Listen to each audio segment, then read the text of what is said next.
emergency सासे patient लाबोदों गामिनिया दा बहायथ' गैया मडेल हस्पिटालाव सफैबाय दा डक्टर दंना गैया इमारजेन्सियाव रावबो गैया सिङावथ' कलिं बेल होनो नायनोसै सोरा स' बे कल खालामगासिनो दङ बबे मोनसेयाव थायो डक्टरा बर'बो दङ नैबाव थायो जानांगौ इमारजेन्सियावहाय आं बाव नार्सफोरबो नुवाखै सिङाव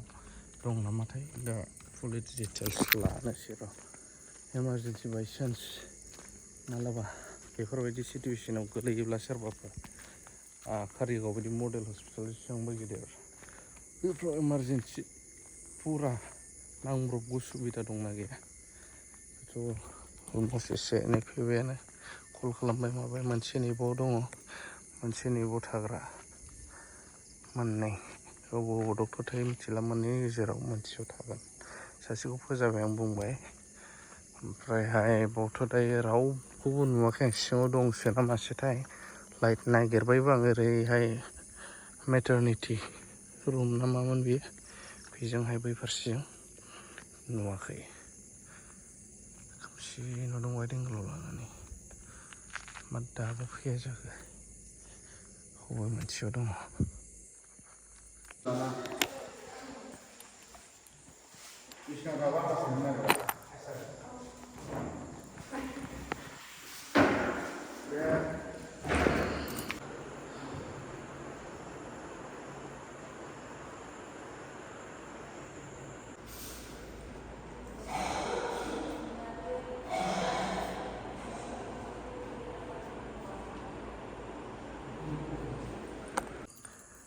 बेसाराबो बेसेबांबा खस्थ' खालामबाय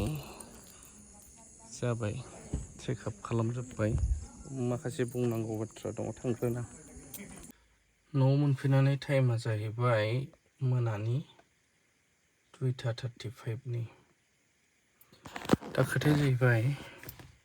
है गाबोन फुङाव आपल'ड खालामनायनि सिगां बुंनोसै आं र' उन्दुनो ओंखारथारबाय थाङा फैबाय रोजा जिखुनु जा सोरांबाय रायजोफोर मैयानि भिडिअ सर्ट थाबावदोंमोन आं ओमफ्राय बिनि एसे आगोल पार्टआवहाय बुंलांनाय नुदों बे हराव लानाय क्लिपमोन गोबांथार बेवहाय माखासे स्टाफ दं रावबो दासिमबो पारमानेन्ट नङा जोंनि गेजेराव गोबां मोजां मोजां लिडार दं बिटिआरनि CMनिफ्राय लानानै आरो केबिनेट मिनिस्टारबो दं एमपिफोर दं MCLA MLAsफ्राथ' आजां गाजां मेरला बिनि गेजेराव मानगोनां स्पिकार सारबो दं दा नैबे जोंनि कारिगाव बायदियाव नेशनेल हाइवे रड सेराव जा हस्पिटाल दं मडेल हस्पिटाल जोबोद गिदिर कौटि थाखानि हस्पिटाल नांगौफ्रा दंफ्रामजोबोआनो नाथाय बैफोर मावग्राफ्रा इसिबां जि खस्थ' खालामो आं सानाखैमोन जे बिदि लोगो मोनहैगोन बे समाव थागोन ना थाया नाथाय कन्ट्रेक्चुवेलावनो खस्थ' खालाम इसिबां खम दरमाहायाव नांथाबगासिनो दं एक्सिडेन्ट केसनो मानो लामा नेशनेल हाइवे गुदियावनो आरो बे एरियानिफ्रा गोबां सिकित्सानि हेल्प जायो बेखायनो बिथांमोननि जायनाखि जब बेसिस बेफोरखौहाय पारमानेन्ट खालामनानै होयोब्ला जोबोद मोजां जाबावगोन आरो माखासे स्टाफ सोसनबावनो हायोब्ला ओरैनि साहानि पार्टफोरनिया